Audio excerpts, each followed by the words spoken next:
When Darius gets off of the phone with Aaliyah, I ask him, "Is she okay?"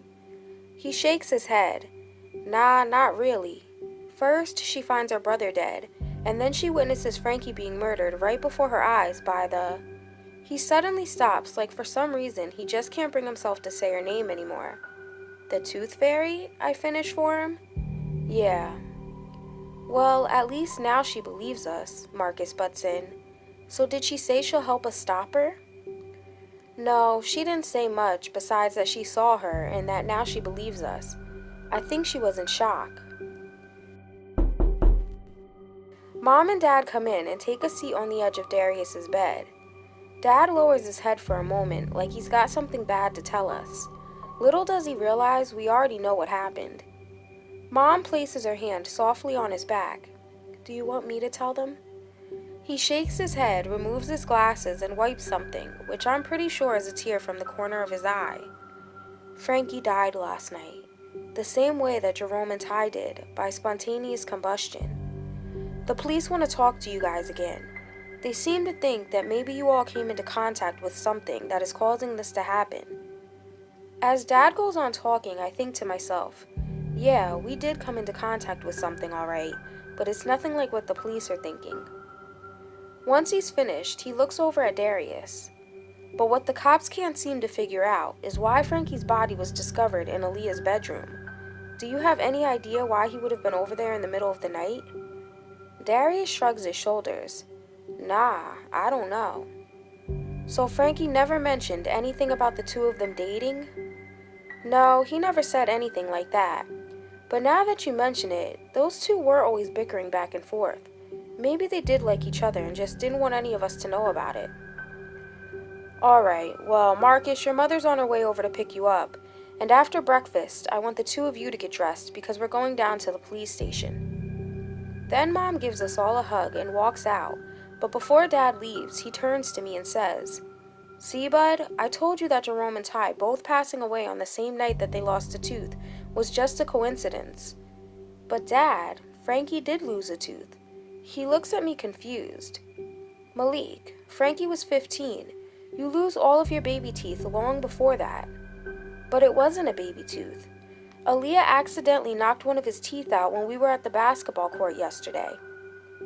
The look that crosses Dad's face is indescribable. I wonder if he's finally starting to believe us now, too. School closes down for 2 whole weeks, while doctors run a bunch of tests on all of us. Aaliyah is the first one to be tested, and the tests they do on her are pretty extensive. They think she may be a carrier because both Ty and now Frankie died in her presence. The CDC even comes down to our town because they've never heard of anything like this ever happening before. But after finding out that all of our test results came back negative, the minor temporary lockdown is lifted and everything goes back to normal. But Mom still refuses to let Darius and I leave the house. She wants to keep us in her sight at all times because she's scared to death that something bad may happen to us next. I want to tell her, "Mom, you have nothing to worry about. We'll be fine as long as no one loses a tooth." But I don't say anything because I know that it won't change her mind. She'll only let us sit out on the front porch to get some fresh air, which really annoys Darius because rain or shine, he usually goes to the basketball courts every day. Dad sees how miserable we are just sitting around the house all of the time, so he buys a hoop and sets it up in the driveway, which makes Darius feel a little better. What makes things even worse is that we're not even allowed to have any friends over. It's like we're being punished for doing something wrong when we didn't even do anything. I thought I'd be relieved when it was finally time to return to school because I was excited to get to see Marcus again. We hadn't seen or talked to each other in over 2 weeks. But our first day back is nothing like I expected it to be. The bus ride to school goes okay. We do get a few weird looks from the other kids, but we still sit together like usual. "What have you been up to?" I ask Marcus. "Nothing much. Just watching TV, playing video games, and reading comics. My mom won't let me do anything else. I'm not even allowed to leave the house unless she's with me. I'm surprised she let me come to school today." "Yeah, it's been the same way at my house. I thought my mom was going to burst into tears this morning when we got ready to leave. I could tell she didn't want us to go." But my dad did buy us a basketball hoop. I can't wait until you're allowed to come over so we can play. Cool. Hey, do you know if Darius has talked to Lewis or Aaliyah? He talked to Lewis once before he got his phone taken away, and he tried to call Aaliyah, but her phone just keeps ringing. She never answers. Once we get to school, that's when I can tell that something's up. As Marcus and I walk through the halls, all we get are strange looks, and throughout the day I see kids whispering back and forth to each other every time I pass by or enter a room. When I meet back up with Marcus later at recess, he tells me the same thing has been happening to him all day too. I heard one girl telling her friend to stay away from us because we're cursed. I bet I know who started that rumor. Who? Marcus asks.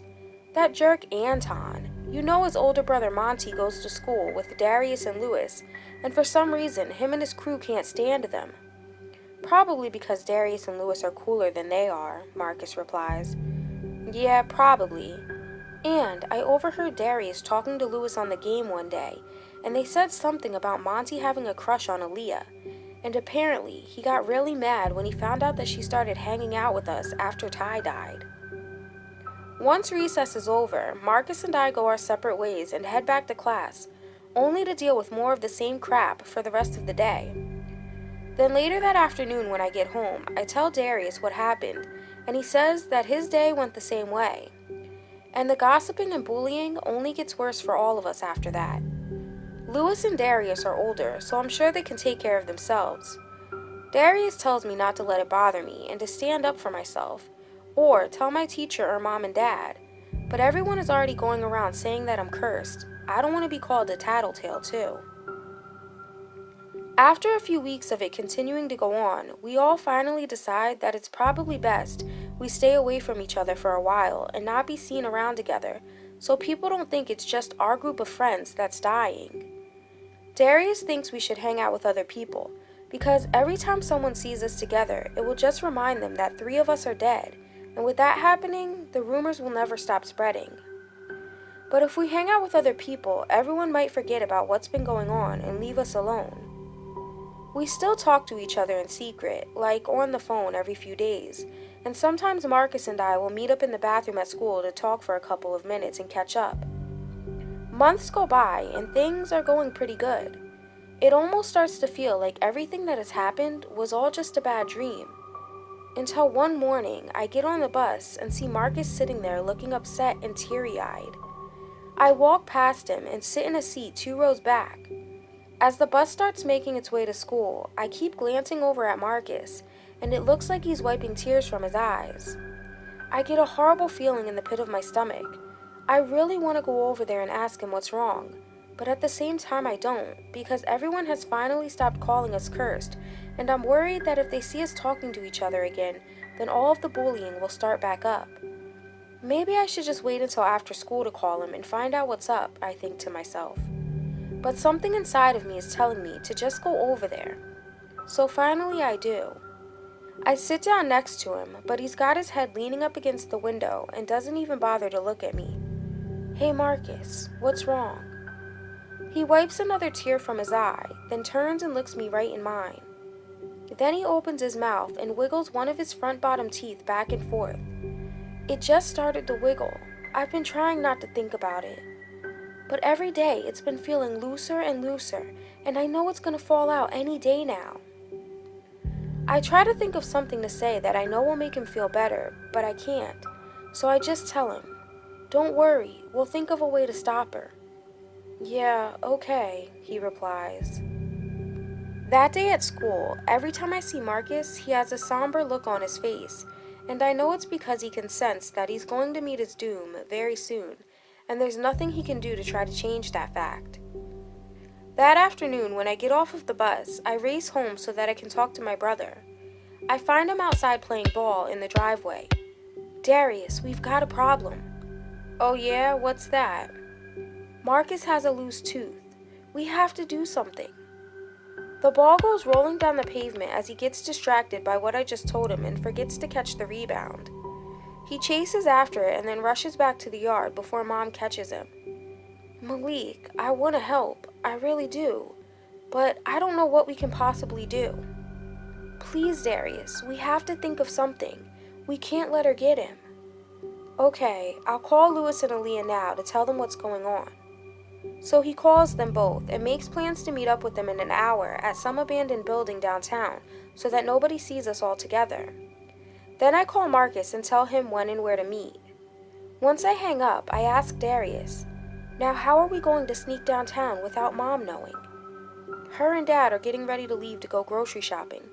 We just have to make sure that we get back before them, and as long as we do, then she'll never even know we left. So as soon as Mom and Dad drive down the street, we hop onto our bikes and take the back road that leads down into town. When we arrive at the meeting place, which used to be a daycare a few years ago, but now is an abandoned building covered in graffiti and riddled with bullet holes, where kids come to hang out, usually to do something that'll get them in trouble, Darius and I park our bikes outside. I've heard of this place lots of times, but I've never been here before. Darius has once or twice. He says he doesn't like hanging out here though. But this is the only place he could think of that he knew no one would see us. We're the first ones there, so we wait out front and Aaliyah and Lewis show up a few minutes later. Where's Marcus? Aaliyah asks. He's not here yet. If he doesn't show up in another 5 minutes, then we'll just have to do this another day, Darius replies. While we wait for Marcus, everyone just kind of stands around, not really saying much. Hopefully they're all thinking of a plan to stop her. Then suddenly, Aaliyah blurts out with tears in her eyes, I'm so sorry about Frankie. I can tell that she's clearly been wanting to say something, but instead she must have been bottling it up inside. I can't even sleep at night, knowing what I did to him. It's all my fault. Then she bursts into tears.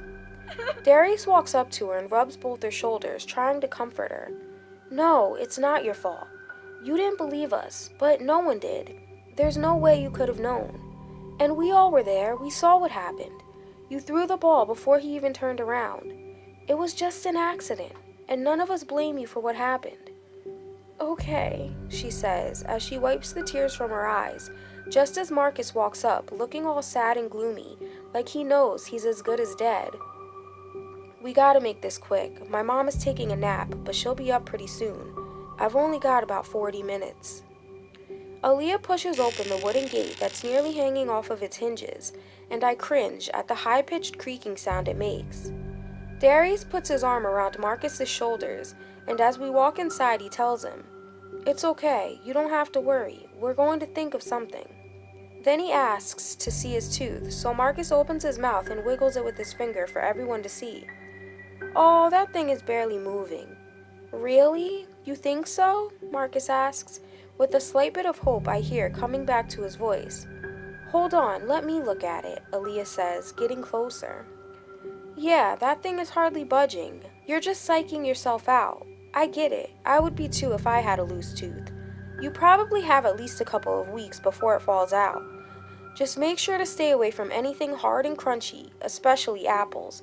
And whatever you do, be careful not to bang your mouth on anything, Darius warns him. Thanks for the advice, he answers in a sarcastic tone, like he already knew all of that anyway. I hope we come up with a plan quick, because this place is giving me the heebie-jeebies. The inside looks even creepier than the outside. The paint is fading, chipping, and peeling off of the walls and ceiling. The smiling cartoon animal faces on the walls are now distorted and downright disturbing, and the spray-painted horns that someone added on top of their heads doesn't help. Every time one of us takes a step, the cracked wooden floorboards creak and the sound echoes throughout the place, sending shivers down my spine. Some of the windows are busted out, and cobwebs hang loosely from every nook and cranny. Darius told me that this place was abandoned, but it looks like it's been taken over by pigeons fluttering around and nesting in the windowsills, spiders building webs, and bats that have come here to shelter in the darkness. Alright, look, so I was thinking we could either find or create a container big enough to catch her. Since she seems to always come in and leave through a window, we can set it up somehow so that when the window opens, it'll fall down and trap her inside. After that, I don't know. Maybe set her ass on fire or something, Lewis suggests. That's actually a really good idea. I can't believe we didn't think of it before, Darius replies. Just then, we hear voices outside, and I instantly recognize two of them. It's Monty and his brother Anton, the ones who had been spreading rumors about us at school. Marcus and I want to stay inside until they leave, but Darius and Lewis aren't afraid of them, and Darius is worried that they'll try to steal our bikes, which I hadn't even thought about, so we all go back outside. "If it isn't the cursed 5, Anton squeals as soon as he spots us. I think about saying something about his gap teeth, knowing that Darius and Lewis are here and they'll have my back and stick up for me, but I decide not to. The other boy that's with them is Xavier, one of Monty's friends that follows him around like a little lost puppy dog. Everyone calls him X though because he hates his real name. "What do you guys want?" Aaliyah questions. Monty answers, "What I want is to know why you hang out with these lames. What's it any business of yours who I hang out with? I'm just trying to look out for you. You know, people at school have been saying that you're cursed now too. First your brother dies, and then your little boyfriend, and both times you're there when it happens. I'm just saying, to me, that looks like either you're the killer or the curse has spread to you now too. Don't you dare talk about my brother." A satisfied smirk spreads across his face once he realizes he struck a nerve. "You know what I think happened?" "I don't really give a damn what you think," Aaliyah screams at him. But he continues anyway. "I think Ty killed himself so that he wouldn't have to hang out with you lames anymore."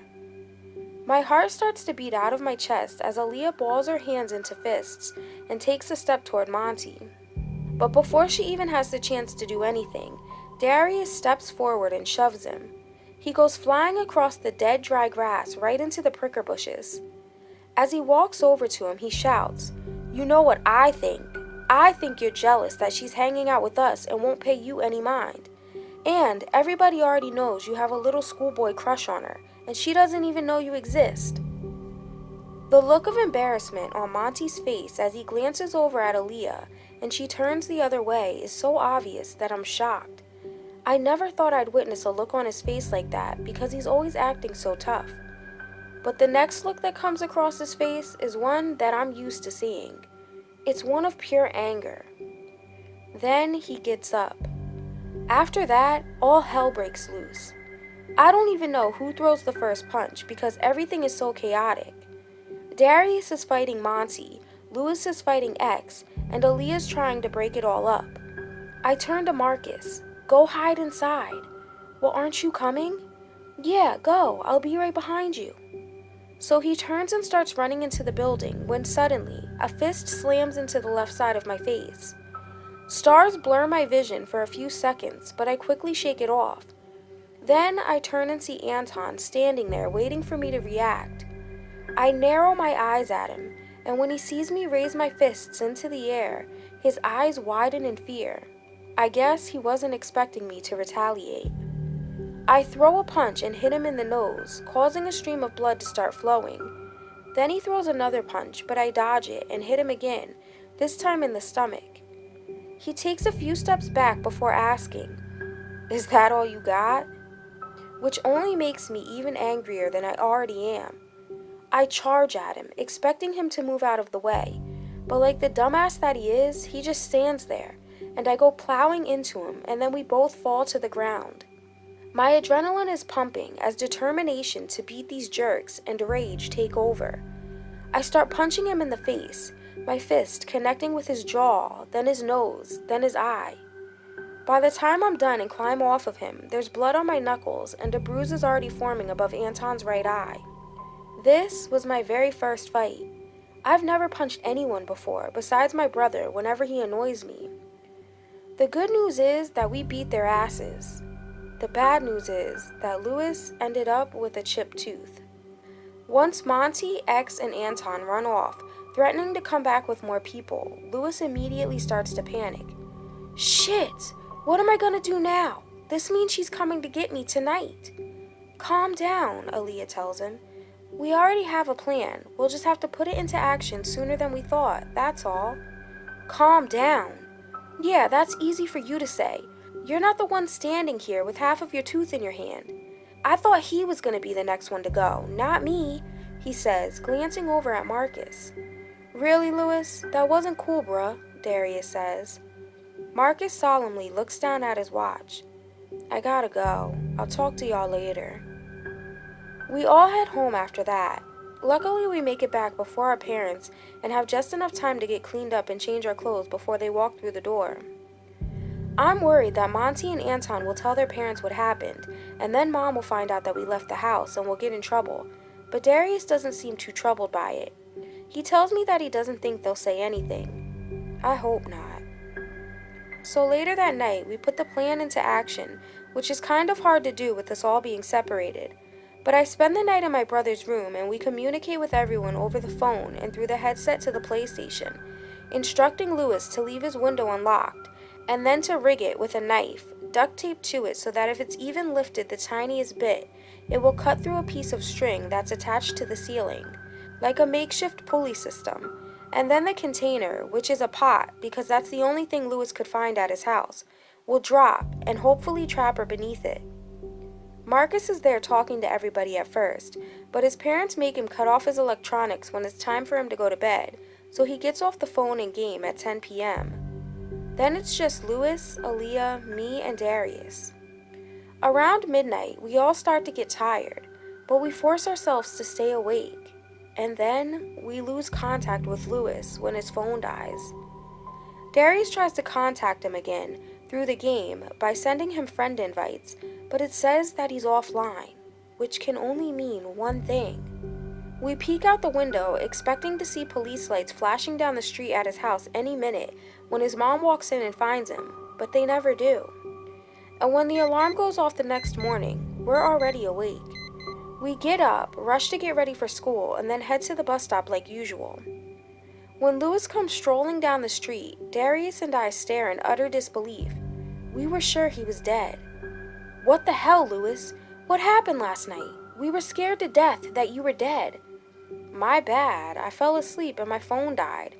I guess my PlayStation must have went into rest mode when I stopped playing it. But listen, the Tooth Fairy, she never showed up. Are you sure? Yeah, I'm pretty sure. When I woke up this morning, the trap was just like I left it, and my piece of tooth was still sitting on my nightstand. Well, thank God you're okay, but I don't get it. Why didn't she come? Aaliyah questions. I don't know, and frankly, I don't care either. Then I get a thought. Maybe it's because it wasn't the whole tooth. Yeah, maybe, Darius agrees. I was able to hide my chipped tooth from my mom when I got home yesterday because it was late, so I just told her I was tired and went to bed. But this morning, I was just so happy to still be alive. I gave her a huge smile, and she freaked out. I didn't want to tell her about the fight, so I just told her I fell off my bike. She said she's going to make an appointment at the dentist so that I can get it fixed. And then, in a few weeks, I'll be back to my handsome self again, he says, rubbing his face, which makes us all start to laugh. Just then, Marcus comes walking up, and he looks just as shocked as we were to see Lewis. Then we tell him what happened. He seems relieved, but still scared, knowing that it's only a matter of time before she comes for him. Everything is pretty normal for the next 2 weeks, except that everyone at school makes fun of Monty, Anton, and X because of their fat lips, black eyes, and bruises all over their faces. But no one knows what happened, except for them and us. Then suddenly, Marcus starts to act differently, and I really start to worry about him. Every time I see him, he looks tired and drained of energy. He moves around like a zombie, and he has dark circles under his eyes. Then I notice that he's starting to lose weight, and Marcus is already pretty skinny to begin with. When I ask him what's going on, his response shocks me. Well, Darius told me to stay away from anything hard and crunchy, so I've only been eating soft foods like applesauce, oatmeal, pudding, you know, that kind of stuff. But there's only so much of those things that my mom buys for the house. And fluids, I can still drink whatever I want. I had a burger yesterday. I just had to cut it up into really tiny pieces. But to be honest, I haven't even been in the mood to eat lately. I'm just not hungry. Marcus, are you crazy? You've been starving yourself just so that your tooth doesn't fall out? I'd rather be hungry than dead. Marcus, you've got to eat. We can't stop living our lives just because of her. He storms off, upset at me because I don't see things his way. Then the next day at school, Marcus approaches me with an angry look on his face. "What's up?" I ask. "I took your advice about eating, so I had a breakfast sandwich this morning, and I didn't heat it up long enough in the microwave, so the sausage patty was still partly frozen." "Okay, and?" "And my tooth fell out as soon as I took a bite," he says, as tears stream from his eyes. "Thanks a lot. You basically killed me. I should have never listened to you. My plan was working just fine." That day after school, when Marcus and I get off of the bus, Aaliyah, Darius, and Lewis are all waiting. I texted Darius earlier to let him know what happened, and I guess he told the other two. "This is for real this time. We've got to do something to help him. Can you all meet at the abandoned building in 20 minutes? Darius asks. "Why?" Marcus wants to know.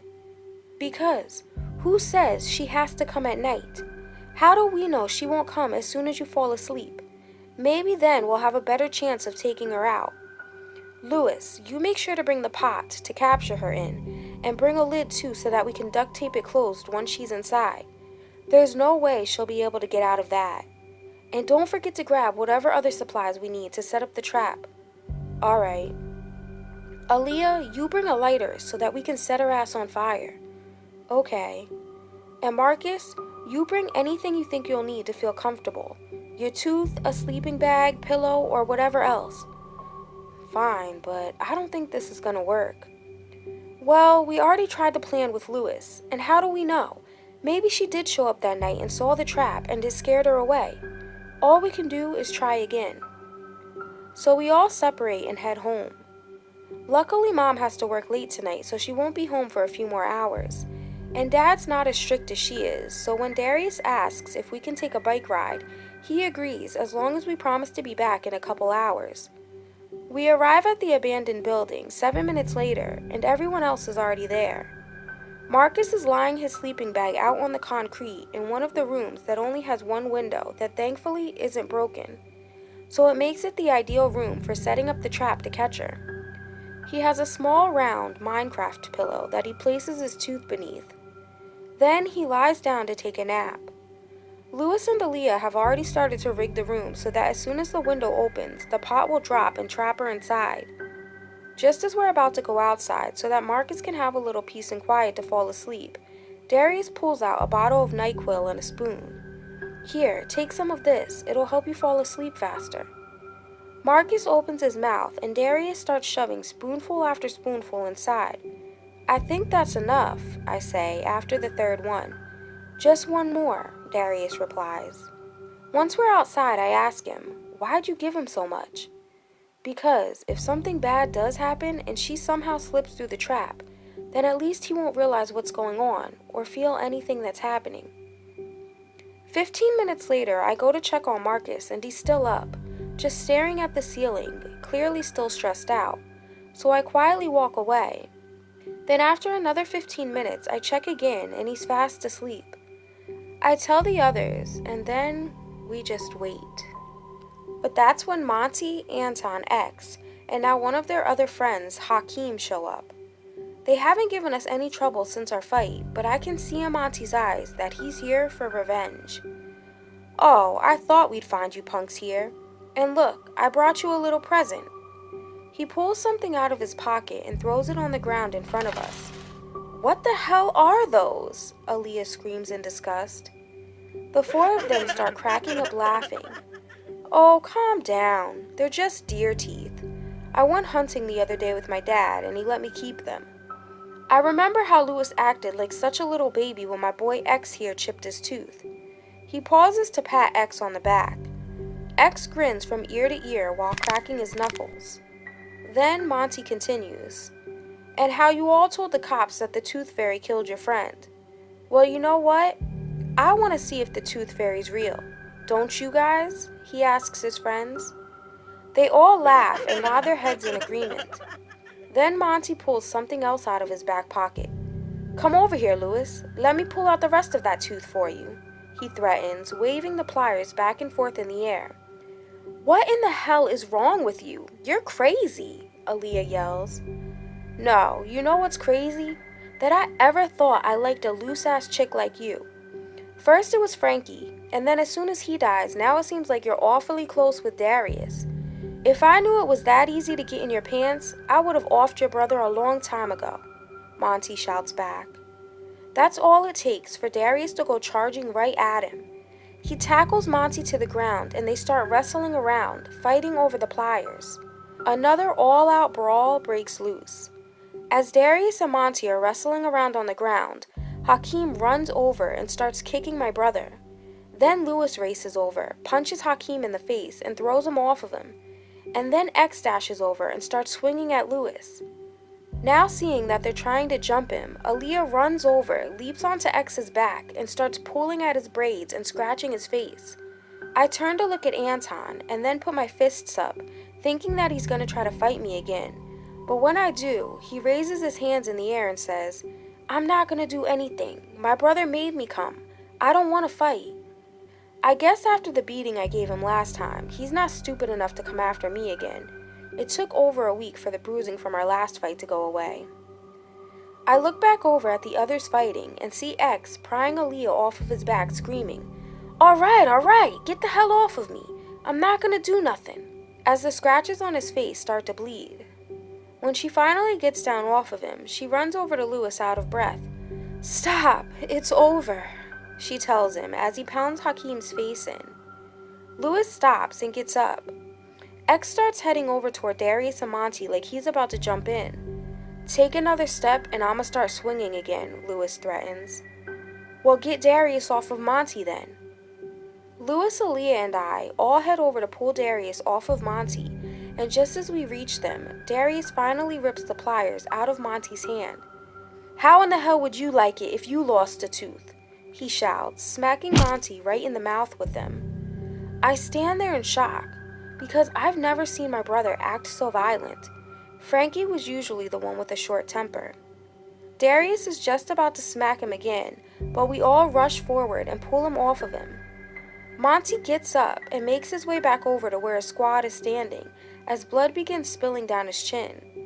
He spits it out, and what comes out with it causes my heart to start thumping out of my chest. He stares down at his tooth lying on the ground and then back up at Darius. "You're dead. I'm going to kill you." Darius doesn't look very concerned with his threats. Then Monty looks over at X. "I can't believe you let a girl beat you." "What? She tried to claw out my damn eyes.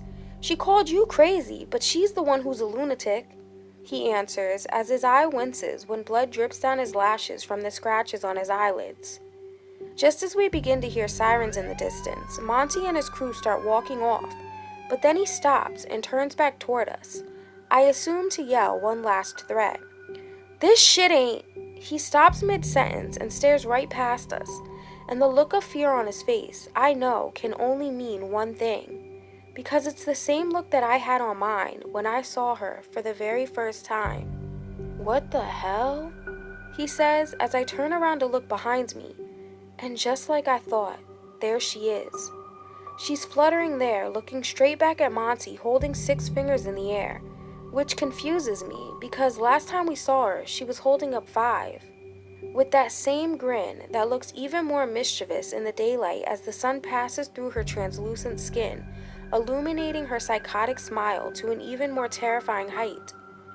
Then she makes her way through the window into the room where Marcus is, and just as she does, a split second later I hear the pot drop.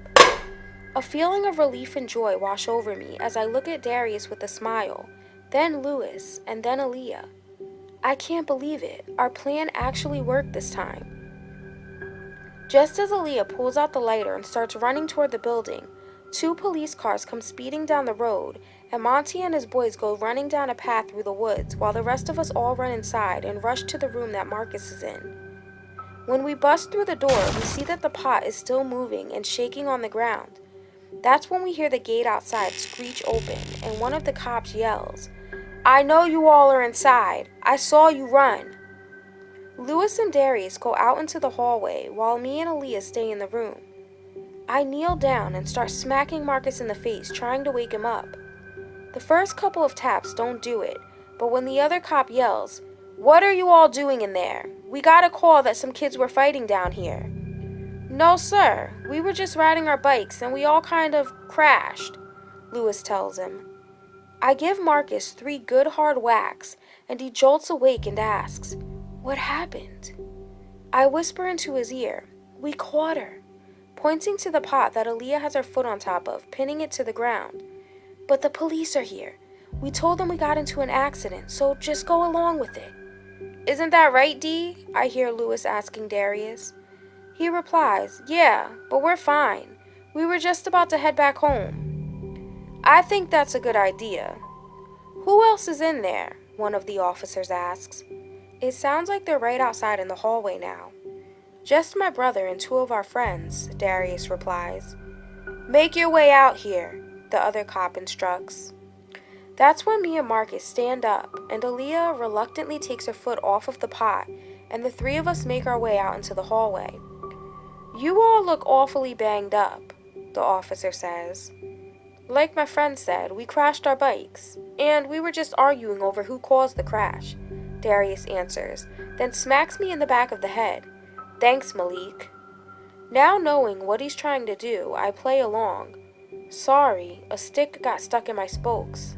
What was I supposed to do?" All right. You all get out of here before I have to call all of your parents," the officer says. So we walk outside, and as they get back into their squad cars, we start climbing on our bikes like we're about to leave. Once they drive off and are out of sight, we go running back inside to burn the tooth fairy. But when we get there, she's gone. I don't know how she did it, but she escaped. The pot is flipped over and empty. "She must have gotten away when we were talking to the cops," I tell the others. "Do you think they scared her off?" Aaliyah asks. "Yeah, I think so. She doesn't want any adult to know that she's real, because then they'll know that everything we told them about her killing Ty is true." Marcus is convinced that since she didn't get him this time, that she's going to show back up tonight and kill him. And although I don't tell him this, in the back of my mind, I'm honestly thinking the same thing. On the way home, we run down the plan to him once again, since he's basically going to have to carry it out by himself tonight. There's no way any of our parents are going to let us leave and spend the night anywhere, especially after they see us all covered in blood and bruises. "Don't worry, we'll do everything the same way we did it when we stayed up all night with Lewis. You'll just have to sneak back onto the game after your parents tell you to go to bed," I tell him. "Okay," he agrees. Then Lewis hands him the pot and the bag with the knife, string, duct tape, and pot lid in it. "Remember, if she shows up tonight, as soon as she's trapped inside the pot, duct tape the lid to it and we'll be right over." "Thanks, guys," Marcus says before walking off. So that evening, we talk to Marcus all night on the PlayStation, and when the sun starts to rise and he's still safe and sound, we're all relieved. "Maybe she bypassed you. You know, since the cop showed up yesterday and hindered her plan," Darius says. At that moment, a glimmer of hope comes over me as I think to myself, maybe the rest of us can bypass her too, and I think now we can finally beat her.